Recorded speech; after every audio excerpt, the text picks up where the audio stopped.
सामने आ चुका है, तो बढ़ चढ़कर लोग हिस्सा लेते हुए नजर आ रहे हैं। असम के पुडुचेरी में लगातार सुबह 7 बजे से वोटिंग जारी है। सिंगल फेज में वोटिंग चल रही है, तो चुनाव आयोग की जो तैयारी थी वो कारगर साबित होती हुई नजर आ रही। कुल 296 सीटों पर लगातार मतदान जारी है। तो सुबह से ही जो वोटिंग चल रही थी और अब 11 बजे की वोटिंग फीसदी आ चुकी है। असम में 38.92% लोगों ने मतदान किया, तो बम्पर मतदान लगातार जारी। इसी प्रकार केरल में भी 33.28 लोगों ने मतदान किया है।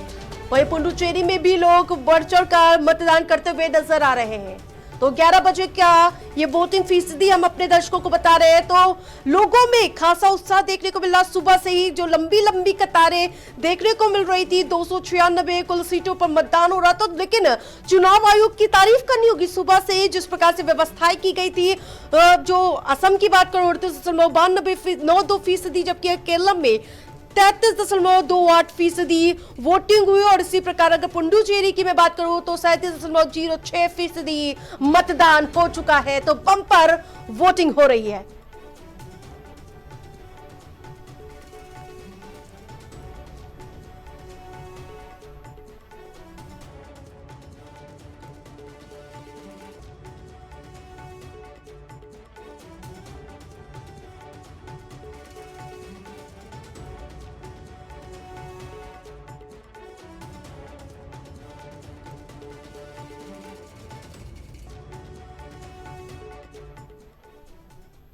रुक करते खबरों का। असम में कुल 126 विधानसभा सीटों के लिए वोटिंग लगातार जारी है और 41 पार्टियों के 722 उम्मीदवार मैदान में है। जबकि केरल में 2,71,00,000 से ज्यादा मतदाता 890 उम्मीदवारों में से अपना नेता चुन रहे हैं। और दोनों राज्यों में चुनाव को लेकर जबरदस्त उत्साह देखा जा रहा है। इसी बीच पटना से जेडीयू के राष्ट्रीय कार्यकारी अध्यक्ष संजय कुमार झा ने बड़ा दावा किया है।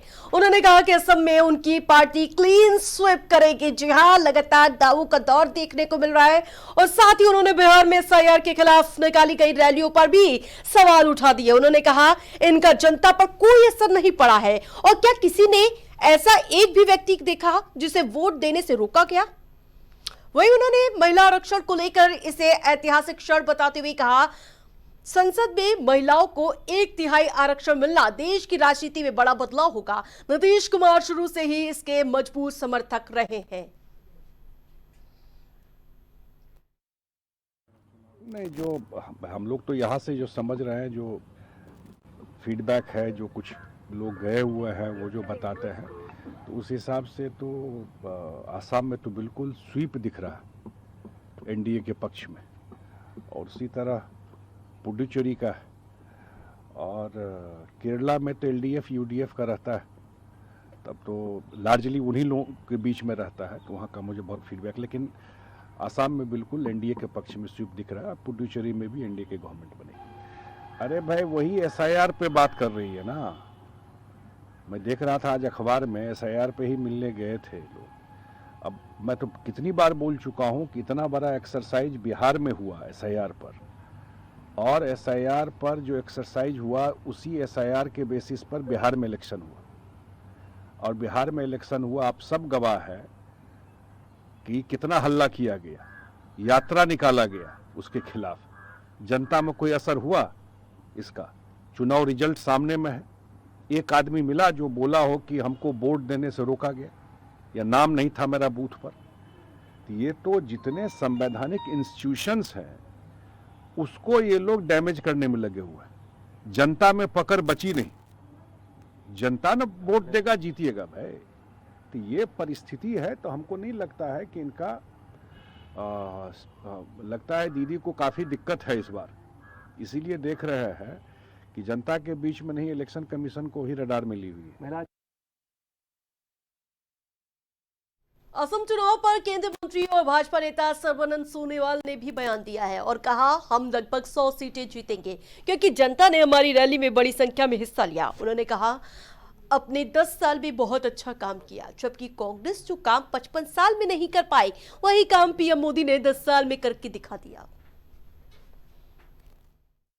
हम लोगों ने तो पहला दिन से ही मैंने इस आंकड़ा को मैंने बताते आए हैं, क्योंकि 100 के आसपास विथ आवर एलाइज हमारा सीट हमें मिलेगा, क्योंकि जनता ने जिस हिसाब से हमारे प्रसार अभियान में भाग ली है, बड़े आनंदित होके, और सब लोगों ने कहा आप लोगों ने बहुत पिछले 10 साल में काम किया, कांग्रेस ने जो काम 55 साल में कर नहीं पाया और मोदी जी ने सिर्फ 10 साल के अंदर कर हमें बहुत बड़ा सामाजिक न्याय दिया है, हमारे जीवन को सजाया है, हमें विकास के रास्ते पर तेज से ले जाने के लिए उन्होंने व्यवस्था की है।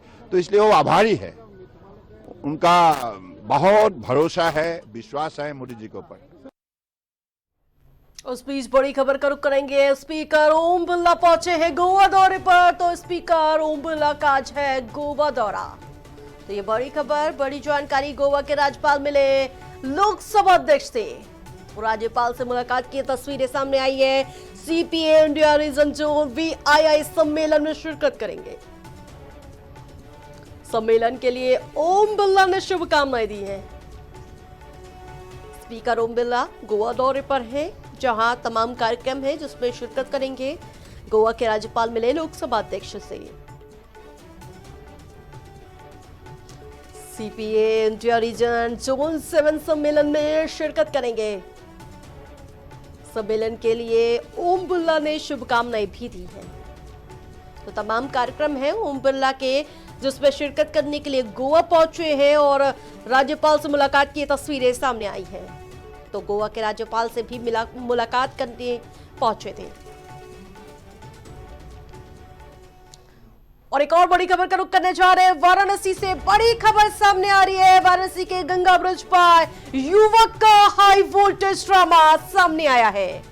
हाई वोल्टेज ड्रामे के बाद गंगा में कूदा। ये तस्वीरें आप देख सकते हैं, जहां NDRF जवानों ने नदी से रेस्क्यू किया है। फिलहाल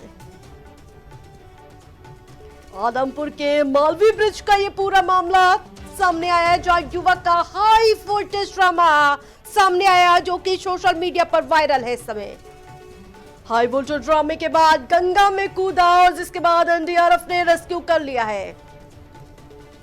तो NDRF जवानों ने नदी से रेस्क्यू किया है। ये बड़ी खबर वाराणसी से, जो कि सोशल मीडिया पर तेजी से वायरल हो रही है। आदमपुर के मालवी ब्रिज का मामला, ब्रिज में जहां कूद गया था, जिसके बाद तत्परता दिखाते हुए NDRF के कर्मी ने उसे बचा लिया है। उसने पहले ब्रिज पे खड़ा हुआ, तमाम तरह के उसने यानी कि ये पूरी नाटकबाजी की और उसके बाद NDRF कर्मियों ने तत्परता दिखाते हुए उसका रेस्क्यू कर लिया है।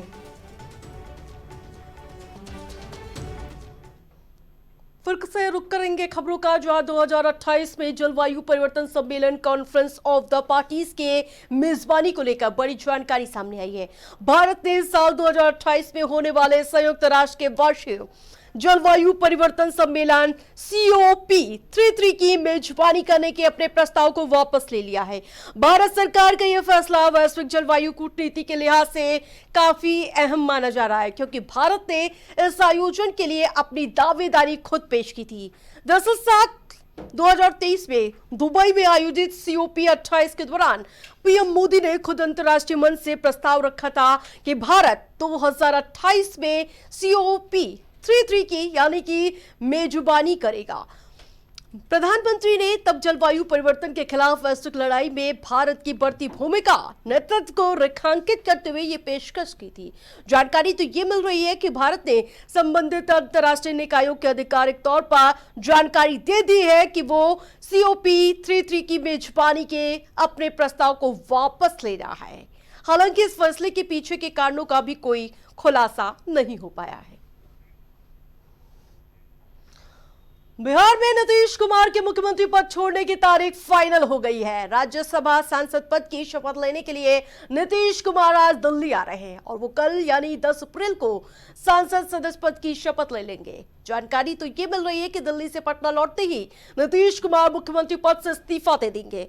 बिहार के सियासी इतिहास में ये पहली बार है जब बीजेपी अपना मुख्यमंत्री बनाने जा रही है, जिसके लिए सम्राट चौधरी का नाम रेस में सबसे आगे चल रहा है। बताते ये चले कि बिहार की जो राजनीतिक दिशा है क्या बदलती हुई नजर आएगी। बिहार में 2 दशक तक मुख्यमंत्री रहने के बाद नीतीश कुमार अब दिल्ली की सियासत में हाथ आजमाएंगे।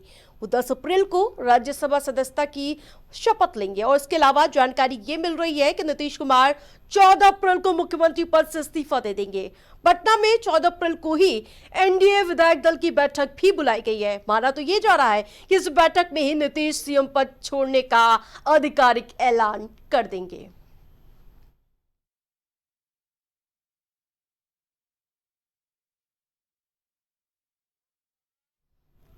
तो महिला आरक्षण बिल पर सियासत इस समय चरम पर नजर है। इन सब के बीच एक और बड़ी खबर का रुख करने जा रहे हैं, जहां महिला आरक्षण बिल पर बयानबाजी का दौर लगातार देखने को मिल रहा है। बीजेपी राष्ट्रीय महासचिव तरुण चुग का बड़ा बयान सामने आया है। तो ये बड़ी खबर सामने आई है, नारी शक्ति वंदन अधिनियम पर बोले हैं तरुण चुग।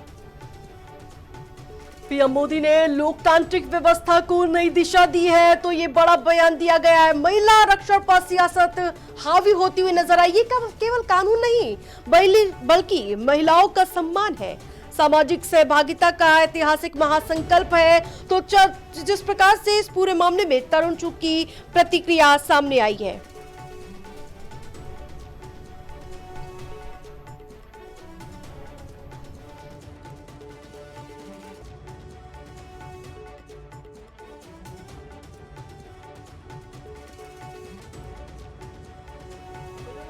जारी तनाव के बीच बड़ी खबर सामने आ रही है। तो जो आपको बताते चले, लगातार तनाव की स्थिति है और इन सब के बीच भारत के लिए बड़ी राहत की खबर। भारतीय जहाज ग्रीन आशा पहुंचा मुंबई। तो लगातार एक के बाद एक खेप भारत पहुंचती हुई नजर आ रही है। 15,000 टन एलपीजी लेकर मुंबई पहुंचा है। तो एक तरफ जहां 41 दिन हो चुके हैं महायुद्ध के, लेकिन भारत के लिए लगातार राहत भरी खबर सामने आ रही है। जिस प्रकार से एलपीजी का संकट भारत में ना मंडराने पाए, इसके लिए लगातार एक के बाद एक खेप भारत पहुंचती हुई नजर आई। इस बीच ग्रीन आशा मुंबई पहुंचा। अमेरिकी राष्ट्रपति डोनाल्ड ट्रंप का बड़ा बयान सामने आया। तो डोनाल्ड ट्रंप की ओर से बड़ा बयान दिया गया, यूएस सेना पूरी तरह से तैनात रहेगी। ट्रंप की ओर से यह जानकारी दी गई है। सीज फायर पर बोले हैं राष्ट्रपति ट्रंप। तो एक बार फिर से राष्ट्रपति ने इस पर अपने बयान दिया है। अगर सीज फायर का होगा उल्लंघन, तो जिस प्रकार से लगातार आप देख पा रहे हैं, इजरायल ने उल्लंघन पहले ही कर दिया है। ऐसी गोलीबारी शुरू हो जाएगी, तो जिसके लिए सेना को तैनात कर दिया गया है, जो पहले कभी नहीं देखी गई होगी। तो लगातार आप देख पा रहे होंगे कि ट्रंप लगातार ऐसी गीदड़ भभकी देते हुए नजर आ रहे हैं, क्योंकि आपने देखा था सीज फायर के एक दिन पहले भी ट्रंप ऐसी बात कह रहे थे कि कल्पना से बड़ा ऐसे इतिहास में कभी नहीं होगा, उससे बड़ी सभ्यता खत्म हो जाएगी, पाषाण युग में पहुंचा देंगे। लेकिन ईरान डरने वाला नजर नहीं आ रहा है। ईरान कह रहा है अगर सामने से कुछ भी होगा तो डट कर सामना करेंगे। लेकिन सीज फायर